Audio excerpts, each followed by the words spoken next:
Shalom Bapak Ibu dan Saudaraku yang dikasihi Tuhan. Mari kita bersama menikmati teh hangat. Teduhkan hati, hadirkan semangat. Pada saat ini kita akan membaca firman Tuhan yang diambil di dalam Injil Lukas pasal yang ke-24 ayat yang ke-36 sampai ayat yang ke-40. Namun kita akan membacanya hanya pada ayat yang ke-36 saja. Demikianlah firman Tuhan. Dan sementara mereka bercakap-cakap tentang hal-hal itu, Yesus tiba-tiba berdiri di tengah-tengah mereka dan berkata kepada mereka, "Damai sejahtera bagi kamu." Saudaraku yang dikasihi Tuhan, semua manusia yang ada di dunia ini membutuhkan dan mencari namanya damai. Hal ini terjadi karena manusia di dunia ini memiliki banyak sekali kesibukan, permasalahan dan pergumulan, sehingga menginginkan damai tersebut. Cara yang mereka lakukan adalah berlibur ke tempat yang tenang dan sunyi untuk mengalami namanya ketenangan dan kedamaian. Meditasi atau istirahat yang tidak ditentukan waktunya, sehingga emosional distabilkan dan dipulihkan. Pergi ke suatu tempat yang dimana orang lain tidak mengetahuinya untuk sejenak menghilangkan rutinitas yang ada dan lain sebagainya. Namun pada akhirnya kedamaian ini hanya bersifat sementara karena hanya dipengaruhi situasi dan kondisi yang ada. Namun Tuhan mengajarkan kepada setiap orang percaya untuk menciptakan sendiri situasi yang penuh damai dimanapun mereka berada. Caranya dengan menghadirkan dan melibatkan Yesus dalam setiap keadaan dan peristiwa. Ketika kita membaca di dalam Injil Lukas pasal yang ke-24 ayat yang ke-36 sampai ayat yang ke-40, menceritakan bagaimana para murid mengalami kegelisahan karena beberapa murid telah melihat Yesus telah bangkit dan menampakkan diri. Ada sebagian murid yang percaya, ragu-ragu, bahkan tidak percaya. Dalam kegelisahan tersebut, Yesus menampakkan diri kepada para murid dan hadir di tengah-tengah mereka dengan sekejap mata dan berkata, "Damai sejahtera," yang menunjukkan bahwa Yesus benar-benar bangkit. Ada sebagian yang menganggapnya sebagai hantu.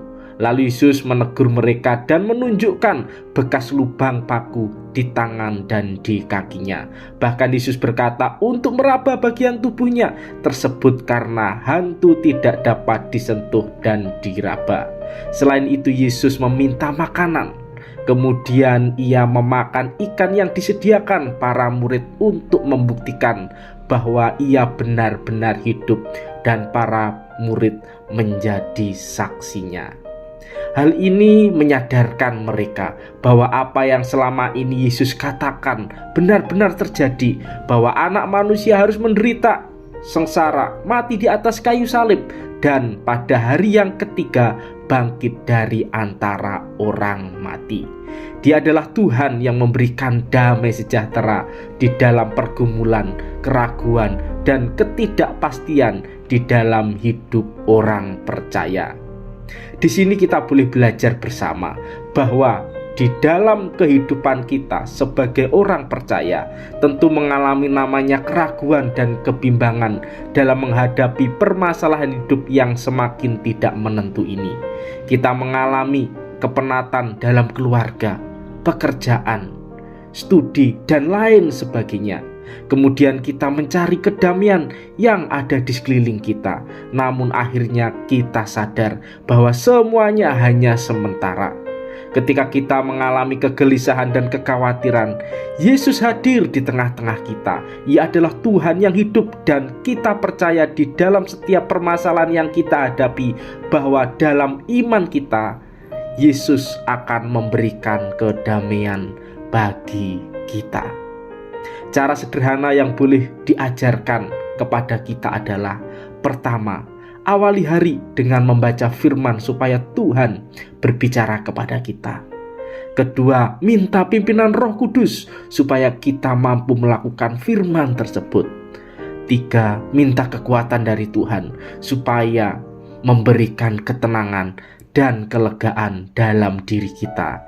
Dan yang keempat, kita menghadirkan Yesus dalam setiap langkah hidup kita. Dan kita yakin, percaya kedamaian dari Tuhan akan menyertai kita. Mari kita berdoa. Ya Tuhan, dalam kepenatan hidup kami, terkadang kami mencari kedamaian yang sementara, di mana telah ditawarkan dunia ini. Pada saat ini kami ingin ya Tuhan, mendapatkan damai yang sejati, yaitu dekat dengan Engkau, dengan mengandalkan-Mu dan melibatkan-Mu di dalam setiap hidup kami. Kami yakin dan percaya Engkau akan memberikan ketenangan dalam hidup kami. Di dalam nama Tuhan Yesus, kami sudah berdoa. Amin.